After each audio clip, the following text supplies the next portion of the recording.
Beth, what have you learnt about men?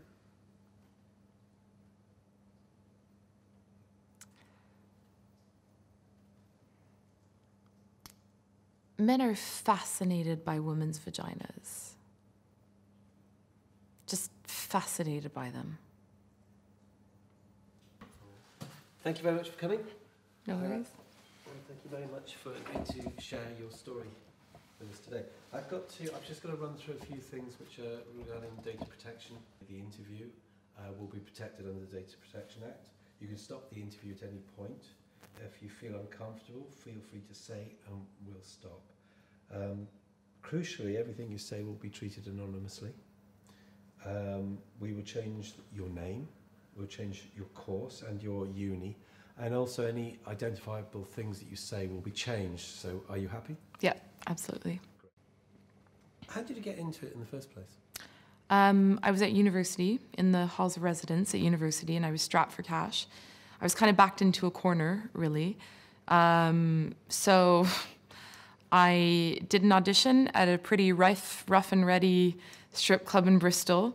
It was fully nude, pretty full on, and the guy wasn't really that fussed, really. He didn't really like fat women. He had this thing about giving fat women space, but oh, and he didn't like tattoos either. But I did the audition and got the job. And when you worked there, did you work under your own name or did you have a pseudonym? No, I was Harvey, as in Harvey's Bristol Cream. So hot, young, redhead, 18, university student. That was kind of my marketing tool. And the red hair thing was definitely a bit of a lure. And to be honest with you, it pretty much took over. I mean, I got my PhD and everything, but for a while I was dancing full time. Beth, give me a definition of what people are looking for in a lap dancer. Well, you must be slim, you must be toned, you must be perfect. A lot of the managers call it a Playboy 10, so Playboy magazine perfect. So there are rules and regulations, headdresses, stilettos and jewelry, and you have to start your shift with the long dress. So there's this a certain way of being elegant and classy that's brought upon by the management. But women aspire to this particular very rigid style of beauty, which is obviously that brought upon by magazines and popular culture and so on and so forth. So I think to blame it straight away on the patriarchy just isn't right. So was the, kind of, how did you feel after a full day's, or full evening at the lap dancing club? Well, you certainly don't want to go home and, you know, have sex or anything. You've done a whole shift at a lap dancing club. You know, you don't want to, you want to go watch Star Trek. But are there bad sides to the lap dancing world? Yeah. Yeah, there's definitely a dark side to it. There's lots of eating disorders.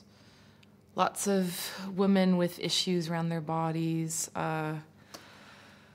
lots of slimming injections, tanning injections. You know, it's just, and the women police each other. You know, in a lap dancing club, they will tell you if you have saggy tits or if you have cellulite or whatever. You know, that stuff, it is brought to the surface for you.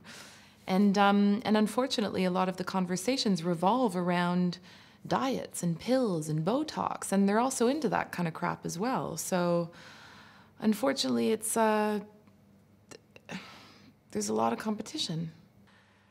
And the whole pubic hair thing, you know, that was...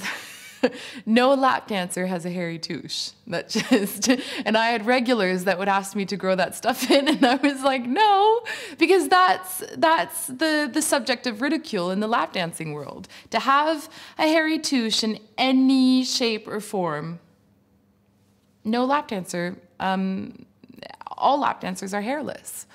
And that is a beauty norm that comes from the woman. I understand why people do it, but I think there's a lot of problems in the way that it's run. The managers exploit the women. My own ideas came from this sort of socialist, feminist perspective. And that's that whole feminist argument that the women are always pressured into doing it. But in fact, there's many different factors. There's economic factors, cultural changes that brought about these changes in the lap dancing club, which eventually resulted in shifting of power from women to the management. And I think that a lot of these women with this whole socialist feminist perspective, for them, it was about how patriarchy and capitalism complemented each other in bringing about these shifts and this exploitative situation. And also how society has become more and more sexualized, where it's less of a taboo to get lap dances. More and more women are going into lap dancing. I say somewhat in brackets. Also, you have less of an option of where you want to work. There's less clubs to choose from. And so already there's a monopoly from the management.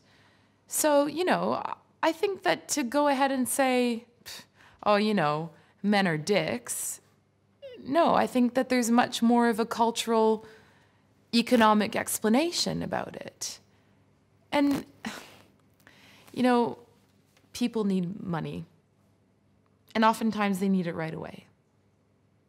So I think a lot of these feminist groups, these radical feminist groups, they want to criminalize prostitution, and, you know, they stand outside these lap dancing clubs, and I'm just like, well, that's all well and good and everything, but people need their money now. I just wish that there were better working rights for sex workers across the board, because you are never going to get rid of it.